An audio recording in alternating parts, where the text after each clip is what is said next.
Welcome to Mind, Muscle, and Metabolism, the Jade Teta podcast.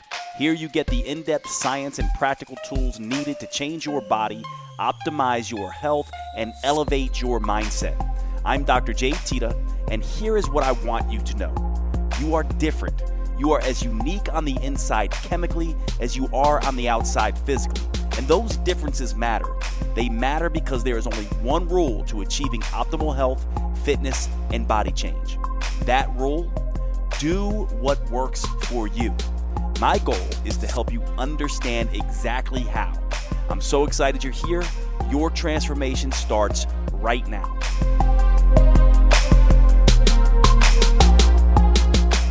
What's up, everybody? Welcome to the podcast. This episode is by request, actually. Just a ton of people saying, hey, Jade, keto's all the rage, and I want your take on it. Can you give us the science, etc.? So that's what I'm going to do.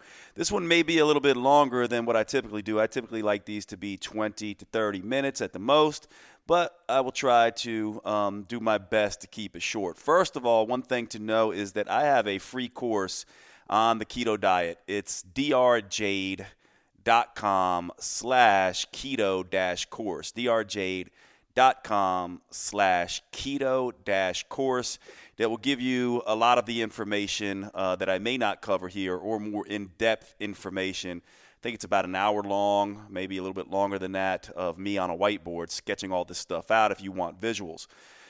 So let's get into this, the keto diet. What is the deal with this? Well, here's what you need to understand about your body. Your body has several different fuels that it can use.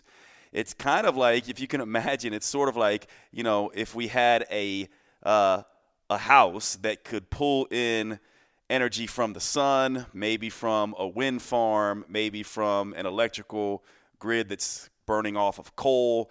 This is the way you want to think about the body. It has lots of different ways to get the energy it needs. Now, its two major sources of fuel that it likes to burn is either sugar or fat. Now, of course, the interesting thing about this is that sugar can be made from certain amino acids. So the body can break down amino acids primarily that are stored in the form of muscle or that you eat in the form of protein, and make sugar in a process called gluconeogenesis. Glucose newly made is how that translates literally. And also, sugar can be made from the breakdown of fat, believe it or not. Fat is broken down into glycerol and free fatty acids, and that glycerol molecule can also be made into sugar in gluconeogenesis. So amino acids plus glycerol, and then you can make your own sugar. This is important in a minute that you'll see with ketosis. But so we have sugar and fat. We also can sort of burn protein indirectly by making sugar and then burning that protein.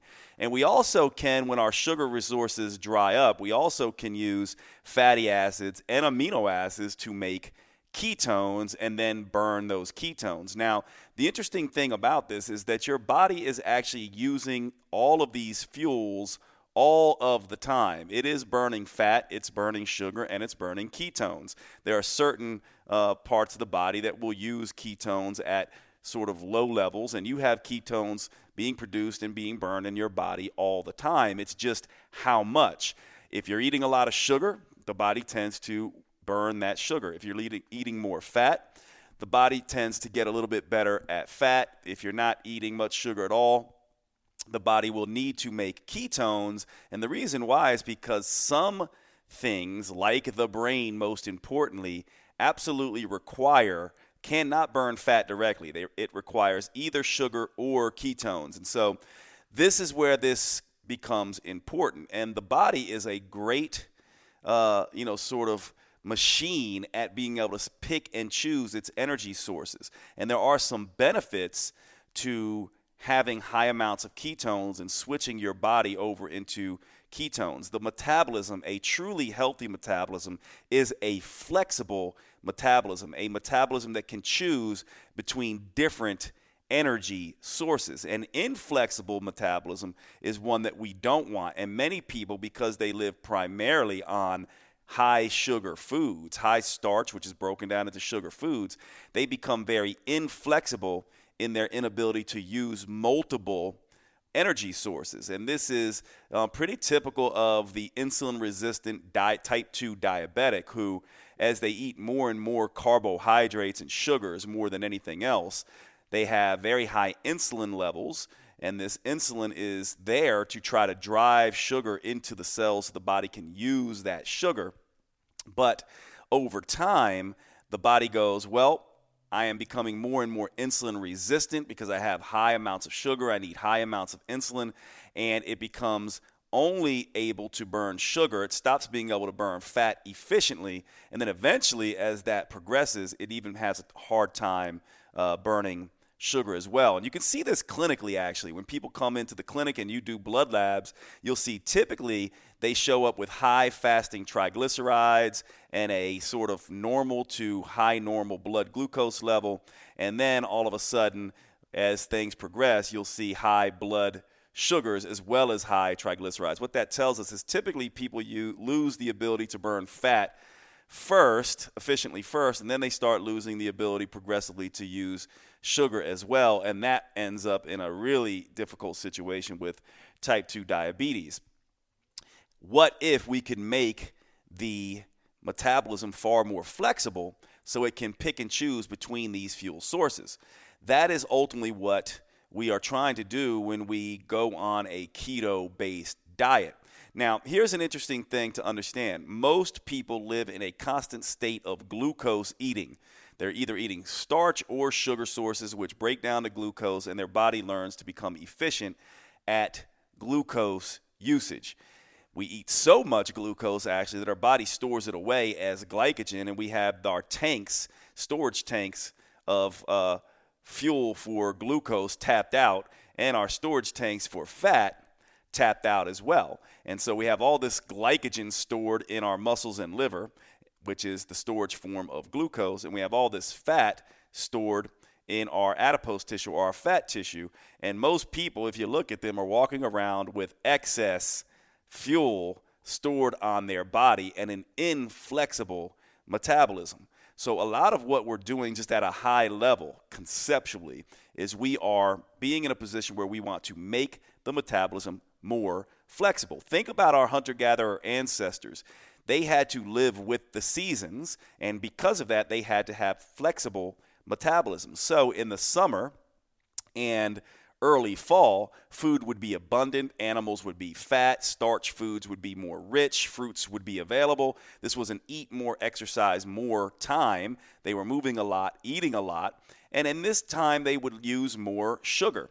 And this is probably good because sugar is sort of like high-octane jet fuel for the body. The body can perform at high levels with it compared to maybe fat. Fat is something that we need to get from one point to the other over long distances. It's more efficient, which is why aerobic exercisers and marathoners, basically use a little bit more higher percentage of fat when they're exercising than maybe sprinters do, who use a higher percentage of sugar to burn during their exercise. So there is some relationship to activity here. But in the summer, that's basically what our hunter-gatherers were doing. They were using sugar. But as we moved into winter, the end of fall and winter, what ended up happening is animals were more sparse. We couldn't find them as readily. They were also becoming leaner. Many of them were hibernating. Fruit and vegetable matter and starches and things like that were not available. And so we were eating a higher fat diet and higher protein diet with virtually no carbohydrates, and or fasting for longer periods of time, for days on end, as we were searching for food. And this put us into a ketogenic state during the winter, which was beneficial at that time for the metabolism to switch into using ketones, because if it couldn't, it would not be able to get its fuel source from sugar, and so the body would not be able to survive. And then, of course, when spring came around, it would sort of switch back in to a little bit more sugar usage. Now, the interesting thing is fat and ketones are not the same thing. However, ketones are made, the body can make both sugar from fat by the glycerol and also can make ketones from fat, right? So this is important to understand. So what we're trying to do when we go on a ketogenic diet, at least from my perspective, is it's a really great way to help the metabolism become flexible again. I like to do a keto diet every winter now as a way to reset myself, but it's not something I like to stay on indefinitely because we want a flexible metabolism. So one of the things that I would throw out there, and this is my opinion, is that if everyone was following keto diets all the time in the same way that everyone is following high sugar, high starch diets most of the time in the Western world, we would probably end up with conditions of excess keto diet effects, meaning that, any diet that you do for a long period of time, the metabolism just isn't used to that. It's used to being flexible. It's changeable. It evolved in a environment where seasons were there. Even in hotter climates, there still is a growing season and, times when there's going to be abundant food and times when there are not, just based on environmental circumstances and things of that nature. So just at a high level, keto diet is really about helping us be more flexible. We don't typically, the average American, the average Westerner doesn't typically spend a whole lot of time in a keto diet. So from my perspective, a month, 2 months, 3 months in a keto type approach is a great way to stay flexible and keep yourself lean. And so that is very important to understand. Now, what exactly is a ketone? Well, a ketone is a compound that can act as an alternative fuel source to go into the mitochondria and produce energy, ATP. Now, for those of you who aren't biochemists, you could skip over this sort of explanation here for a minute, but for those who really want to know the science, here's the way to kind of look at this. As sugar becomes less available, whether because of environmental circumstances or whether because you're purposely cutting out glucose-related foods, what will happen is the first thing that will happen is your tanks of glycogen, your glycogen storage tanks, that the storage form of glucose will begin to become depleted. Now, the body still needs to get energy. So what it's going to begin to do is it's going to start to look at other fuel sources. So for a while, for the first few days or so, maybe it will start saying, well, I got some amino acids sitting on my muscles, or I'm eating protein still. I will use those amino acids to make some sugar. But after a few days or so, the body's saying, well, that's not going to work for me because I can't waste my muscle. I need that to get around to go look for food. So I better find another source here. Not to mention, I can't use those amino acids directly on my brain, and my brain is running out of the energy required. There's not enough amino acids to make enough sugar in this gluconeogenesis to support me, so I better ramp up another form of energy production. And so after about 3 days or so of depleting yourself of glucose and the body saying the amino acids are not going to cut it, I better ramp up my ketone production. And so all of a sudden the body starts to take and divert its resources to breaking down fat and turning that fat, parts of that fat, into ketones. And so what ends up happening is the fatty acids, so fat is broken down into glycerol and fatty acids. And so the fatty acids are being made into ketones along with ketogenic amino acids, and the glycerol that is created from that breakdown of fat along with gluconeogenic amino acids ends up making the small amount of sugar that is still required for certain organ systems. For example, the red blood cells and things like that, right? Or the liver and that kind of thing. So what ends up happening is there are some organ tissues that cannot use ketones and will need the small amounts of sugar. Red blood cells being one, liver being another. Obviously, the brain can use ketones and will divert its resources into ketosis. Now, for those of you who are wondering, one of the signals that the cells get that this is required is oxaloacetate is a compound that when sugar is being burned, you're forming a lot of oxaloacetate and acetyl-CoA that basically goes into the water wheel of the Krebs cycle and then stimulates a lot of NAD and FAD production. And so for those of you who aren't biochemists, you can ignore this part, but for those of you who are, you probably understand what I'm saying here. And then these NAD and FAD basically go down into the electron transport chain and drop off their electrons to produce energy, to create this sort of energy current that generates ATP. So one of the things that happens is oxaloacetate is sort of an internal signal to the body that it better start getting ketone production ramped up. And so ketone productions begin to be formed. There's three major types of ketones. There are three ketones formed. There's acetate or acetoacetate, right, which is the major form that will start pouring out into the urine. There is beta hydroxybutyrate, BHB, which is made from acetoacetate. And then there's acetone. And the liver is doing most of the job of making these ketones from the fatty acids coming from fat. It's important to understand that fat is not ketones. They're not the same. However, fat can be used to make ketones in the liver. Fatty acids can. Okay? So hopefully that makes sense. Now, some of this that you need to understand is that acetoacetate is measured in the urines. When you get keto sticks and you pee on them, that is acetoacetate that you're measuring. Beta hydroxybutyrate can really only be measured primarily in the blood, and acetone can be measured in the breath. And this will have ramifications in a minute in terms of how we measure whether you are actually in ketosis or not. And so the thing that is really interesting here is after about 3 days, your body will start ramping up acetoacetate first and acetone, and then you'll start seeing beta hydroxybutyrate ramp up as well. Beta hydroxybutyrate, BHB, is the major ketone, and technically it's actually not a ketone. Technically, biochemically, it's a hydroxy acid. It's not chemically the same as acetone and acetoacetate, which have just for the organic chemist, a ketone technically has a carbon that is attached to two methyl groups and then a double bond to an oxygen. Well, you won't see that exact same structure with beta hydroxybutyrate, but we call it a ketone because it is used in the same way that acetoacetate and acetone are used. And actually, this is the one that has all the benefits, many of the benefits that we associate with keto diets, because it can generate more acetyl-CoA for the Krebs cycle and electron transport chain than acetoacetate and acetone. It also has some stabilization properties in terms of stabilizing the neurons in the nervous system, etc.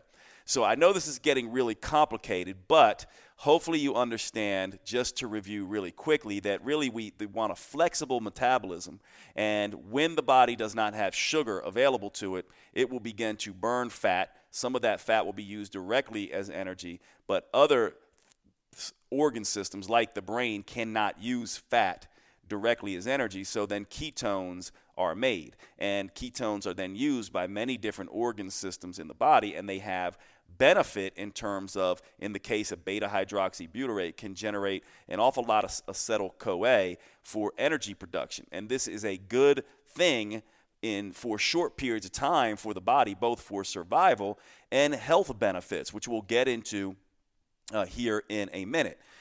So, interestingly enough, what you now know is that in order to go into ketosis, you obviously need to be very low glucose. For most people, this is going to be less than 30 grams of total carbohydrate per day. Now, everyone's going to be a little bit different here. I've seen people get into ketosis with around 70 grams of carbohydrate intake per day. I've seen others that have to go below 30, way below 30.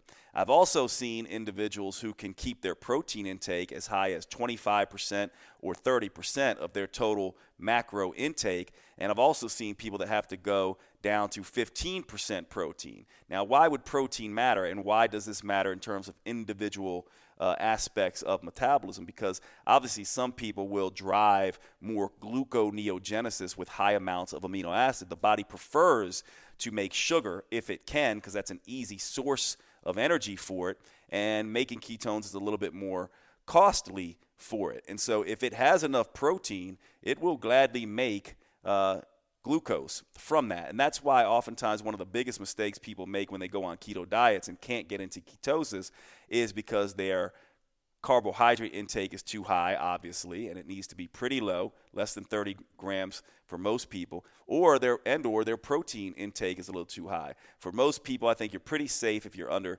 20% protein intake as a total macro percent. You're going to do pretty well with staying in ketosis. Now, how do you measure this? Now, many people make the mistake of measuring it in the urine, right? They measure it in terms of keto sticks. Now, this is not measuring beta-hydroxybutyrate, which has most of the beneficial effects. So really what you want is you don't necessarily want ketonuria, you want ketonemia. What is the difference? Ketonuria means ketones in the urine. Ketonemia means ketones in the blood. And there's a resting level of ketones in the blood all the time. So trace amounts, maybe 0.2 millimolar or 0.5 millimolar. You want that to come up to between 1 and 3 millimoles per liter when you are in ketosis. So you want to measure in the blood, preferably beta-hydroxybutyrate at levels between 1 and 3 millimoles per liter of beta-hydroxybutyrate. And this is one of the mistakes a lot of people make, because acetoacetate will spike over the first 3 days, then it will fall off as beta-hydroxybutyrate ramps up. You can still be in ketonemia with beta-hydroxybutyrate without seeing acetoacetate showing up on these keto sticks. And so those of us who do this in a serious way almost always use blood ketone meters to get the levels that we want. Now, you also can measure acetone that comes out in the breath, because that's more correlated with BHB. And they do now have, many people are starting to come out with breath meters, like ketonics being an example. So many of us who do this on a serious level will measure our breath acetone first, and along with, along with our blood levels to correlate the two. And then, because these blood keto meters are so expensive, sometimes up to $1 a strip, we'll move over to just the breath meters because it correlates better than urine. So those of you who want to get serious about this, that's what you may want to consider. Now, I know this particular podcast is getting very technical, and I understand that, but for most people who follow me, they know the basics of the keto diet. They want sort of the advanced version of this. So I'm trying to give this to them. But I will cover in just a minute, how do you know if ketosis is good for you or not? We'll get to that in just a minute. So now at least we have an understanding that why would ketosis even be beneficial? Because we want to create a flexible metabolism. Obviously, if you're trying to burn fat, we can see ketones are made from fat. Now, one thing that's really interesting here is ketones have a pretty profound suppression of hunger. As we're seeing in the research, we think that ketones can be pretty hunger suppressing.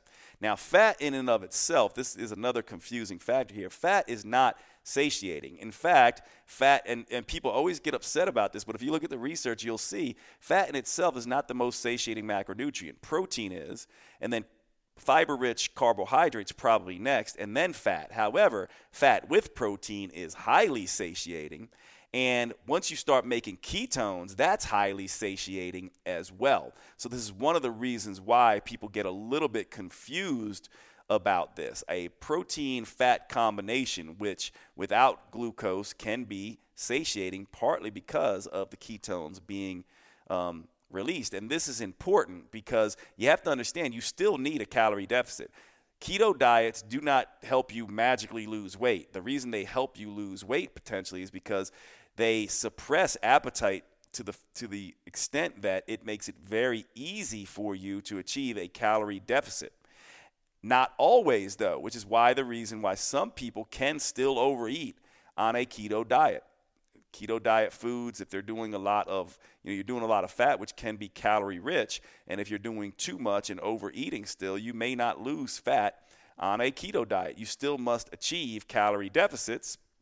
Keto diets tend to make that far easier because you're not hungry. So hopefully that makes sense for you. So this may tell you in the beginning, in the first 1 to 3 days, you may want to keep your protein intake up a little bit as you decrease your carbohydrate intake, and then you want to slowly bring your protein level down as you ramp up your fat intake more and more. And this should get most everybody in that 1 to 3 millimole per liter BHB category on your keto meters.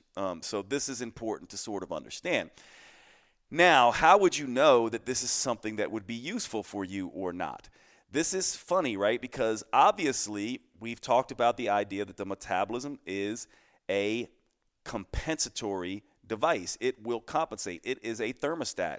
And so oftentimes one of the major drawbacks of keto diets is that people can get very, very big cravings for sugars and things like that, especially after the diet. Once you get into the diet, if you're able to do the first 1 to 4 days or so, you don't typically, cravings for sugars and things like that will typically go away. But coming off a keto diet, coming back onto sugar, you can have a binge eating effect. And this would make sense, right, for our hunter-gatherer ancestors coming out of a keto state during the winter and then getting a taste of some honey or something a little bit sweeter and a little bit more starchy, and then being driven to get more of that stuff for fuel. Because in general, across the board for our hunter-gatherer ancestors, fuel was relatively sparse. We needed to really, sort of maximize our fuel sources. So if we came across a source of honey or something like that, we wanted a mechanism to trigger our brain to say, oh my God, this is so good, this is addictive, I want more and more and more of that.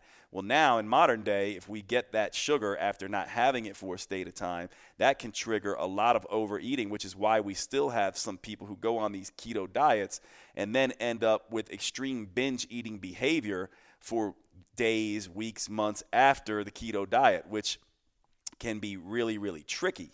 And so this is one of the downsides to this. Another downside to this is that in the middle of a diet, like you're trying to do 12 weeks of a keto diet, and then you end up at a friend's house who's having birthday cake because it's their birthday, and you have a piece, and it pings the brain like, oh my God, that's so good. And next thing you know, you're on a binge eating of fat and sugar, which is the worst thing that you can do, and your metabolism, sort of goes back into the state of storage. And so people who do keto diets can end up in these extreme swings back and forth. If you're somebody who's susceptible to some of those brain chemistry issues and these craving issues, you may want to be very careful with a keto-based diet. And so hopefully that makes sense to you. It's really about, does a keto diet keep your heck in check and allow you to maintain a effortless calorie deficit? If so, then it probably works great for you. If not, it's probably not going to be good for you if you end up going to extremes during and or after the keto approach. That is important for you to understand with this, right? So that's how you know. You're always playing metabolic detective. Now, what are the benefits and the risks of being in a keto state? Well, the benefits are that ketones, we're having so much emerging research telling us that ketones are obviously hunger suppressing, so you can more easily get in a calorie deficit. You're also in a ramped up fat burning state at that time, which if you have a calorie deficit means that fat is dissipating rather than, sort of being stored, right? So that is important. It can really aid people in their weight loss efforts. The other thing that's really interesting is if you look at the biochemistry and the level of the cell, sugar produces a lot of smoke. So if you imagine a energy factory, that's burning off coal, sugar is a lot like coal. It creates a lot of smoke, a lot of free radicals, a lot of potential cellular damage, whereas something like ketones is burned much more cleanly, and you don't get as much smoke. It's far more stabilizing. It has free radical quenching properties. It also stabilizes, because of this, a lot of our nervous system, which is why it's very good for people who suffer from things like Parkinson's and things like maybe Alzheimer's, and it's been used for hundreds of years, actually, probably, for all we know, maybe even thousands of years for people with epileptic seizures and things like that. It is highly stabilizing to the nervous system, very beneficial in that regard. It also may have some cancer suppressing and maybe even cancer fighting properties. We do know that fasting is being seen as a major way to potentially combat cancer. And keto diet is sort of a fasting mimicker. So we get a lot of the same benefits that we would get from fasting while following a keto diet. And so all of these can be highly beneficial for us. The other thing that keto diets can have beneficial effects on our immune cells and be beneficial for many people who have autoimmune diseases.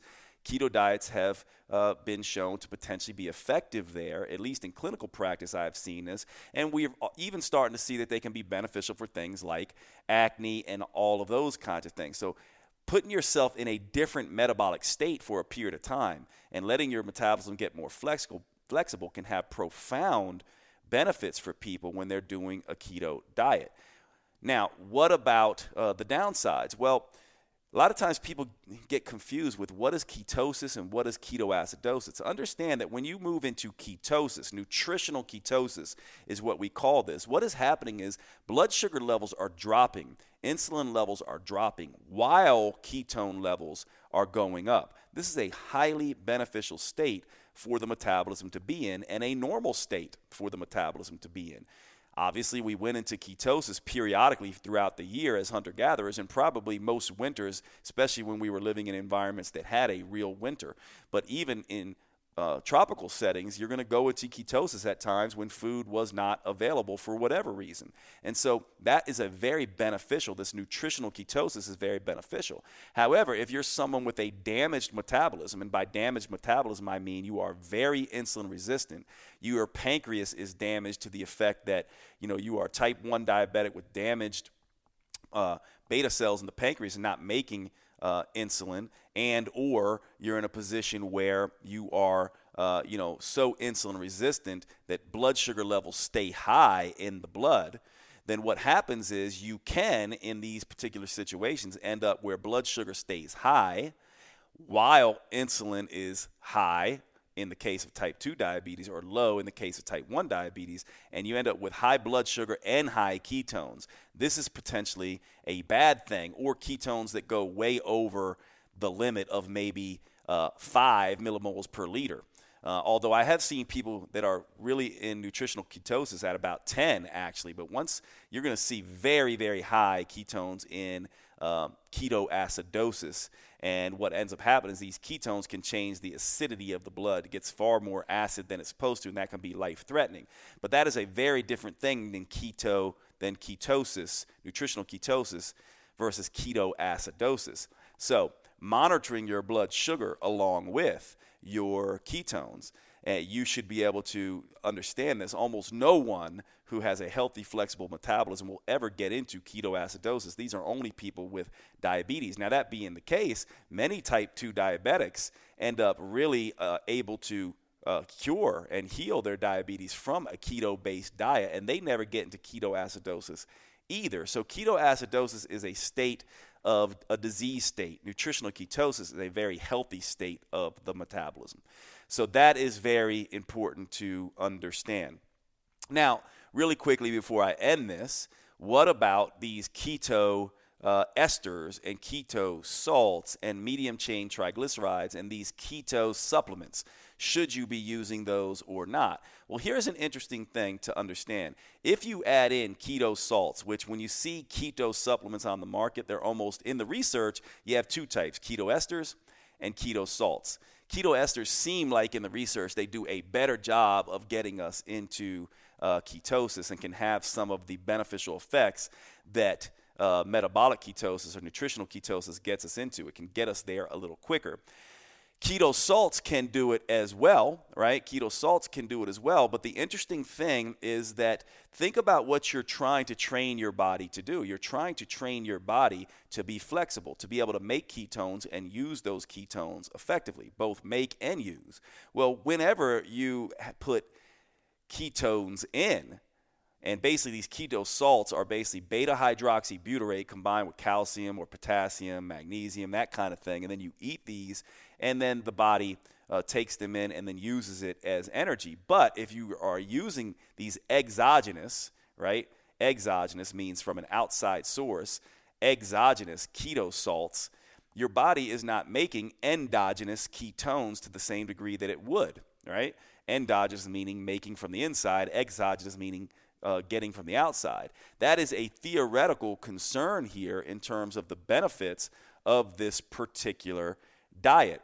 However, they can potentially have use for you to help you get into ketosis a little bit faster and avoid this ramp up period. So for example, during the first 1 to 3 days of trying to get into ketosis, we could potentially take some of these keto salts, these keto supplements, and get ourselves using these ketones a little bit faster and take away some of the downsides that can occur with people as they switch from sugar usage to ketone usage. Because one of the things that happens in clinical practice is that many of us have seen people go into what we call the almost keto zone. They're decreasing their carbohydrates, and so their body can't run off sugar anymore, but they're not ramping up their ketones to the degree that is necessary to feel better and function better. And so they end up in this place called almost keto zone, which feels pretty bad, actually. It does not feel good. Headaches, brain fog, all of these things. Partly this happens for many people because they don't go low enough in carb, or they're too high in protein, or they're not high enough in fat. These keto salts can help us manage this 1 to 3 days better, or manage sort of people who stay in ketosis, let's say, most of the week and then come out on the weekends. It can help them get back into that ketotic state more quickly. And so they do have some benefits. We are starting to see some research. I think it's largely overblown at this point in time, but we are seeing some research saying they could have some performance benefits, mainly in elite runners and cyclists, but most of us are not elite runners and cyclists. So we are seeing that they may have some benefit in performance enhancement, but at this point in time, in my reading of the research, I think that's largely overblown. And so I'm not so sure you need these things. One thing that is maybe a little bit more useful in my mind right now, and this might change with emerging research, is the use of things like medium chain and short chain triglycerides, which are different than longer chain fats. These short chain fats that are present in coconut oil, things like lauric acid and caprylic acid and butyric acid, these things are not metabolized in exactly the same way longer chain fats are. Longer chain fats have to go through the lymph, and then they get to they have this long pathway of getting through the digestive system, going through the lymph, and then they get to anything that's left over and not used gets to the liver, and then the liver may make some ketones out of them. But these medium chain and short chain triglycerides go directly to the liver, and they can be more quickly made into ketones when we need it. So if we're in a fasting state or we're switching over into ketosis, these can be really useful because they help provide some of the raw material to make our own ketones. So to help us make our own endogenous ketones versus the keto salts, which are, exogenous ketones, and not letting us use our own keto making machinery. So I prefer, when people ask me, hey, what kind of keto supplement should I take? I prefer the medium chain triglycerides, the short chain triglycerides, these short and medium chain fats present in coconut oil, butter, etc. And a lot of people say, well, should I get MCT oils?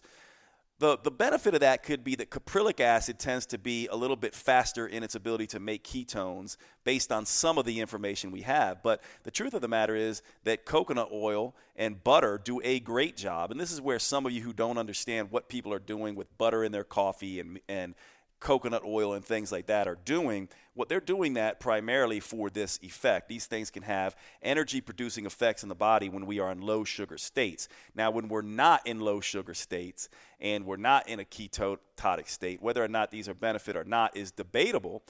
Some people find them beneficial, some people may not, and this is where you go back to your own individual nature. Do these things keep my heck in check or not, or are they just adding extra calories?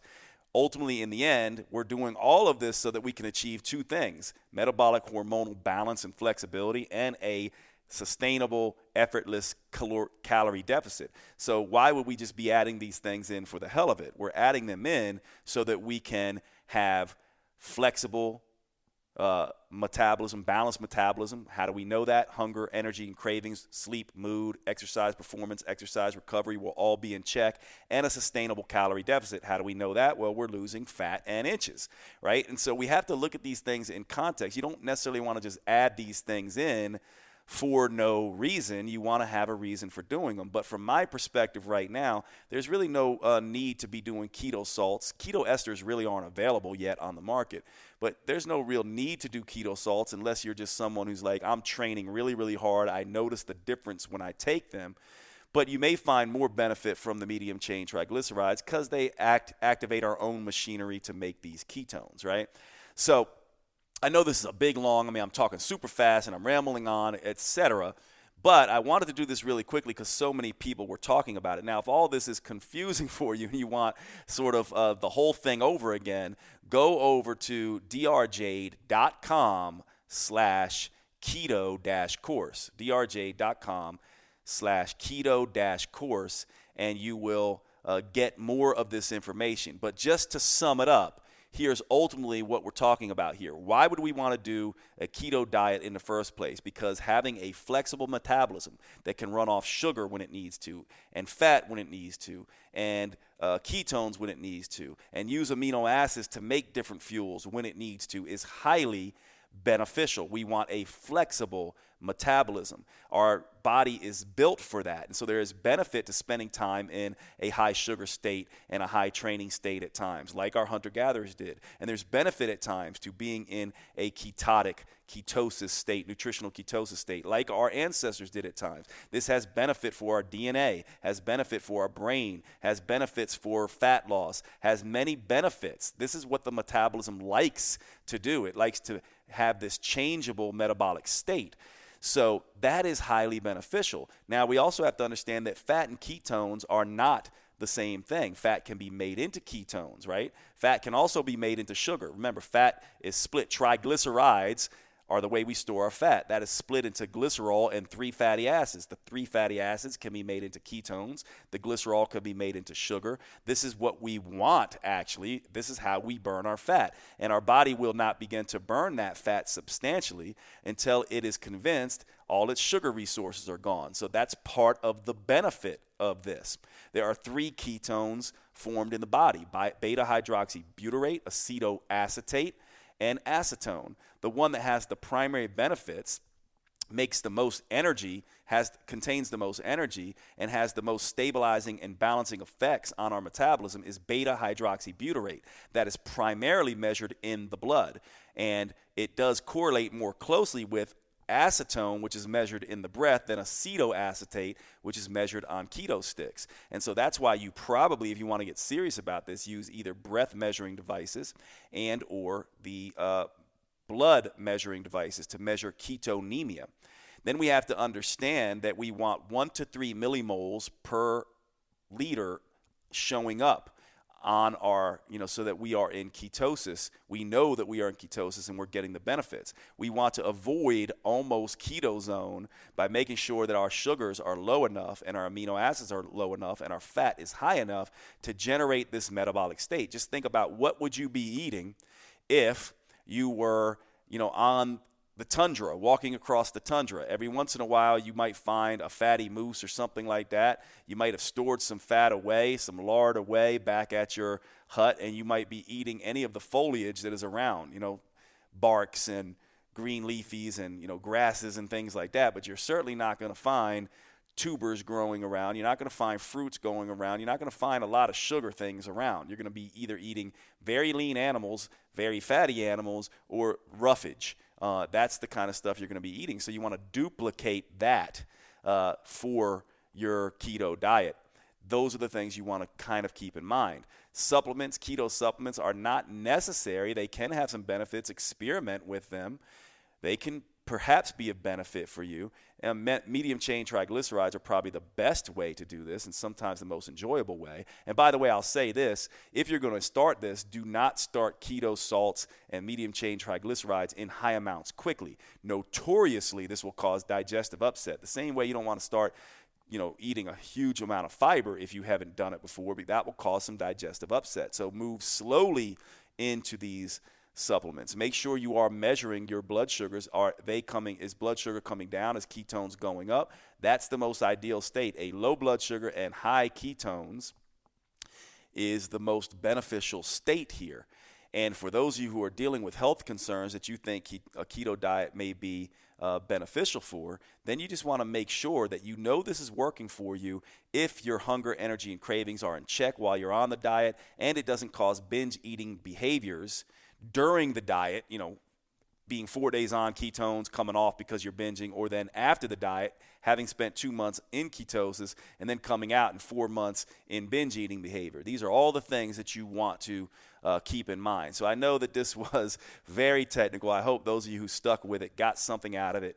I've been rambling on a little while now, and I'm going to end this podcast here, but definitely give me feedback on this one. Let me know what you think, and I will see you at the next podcast.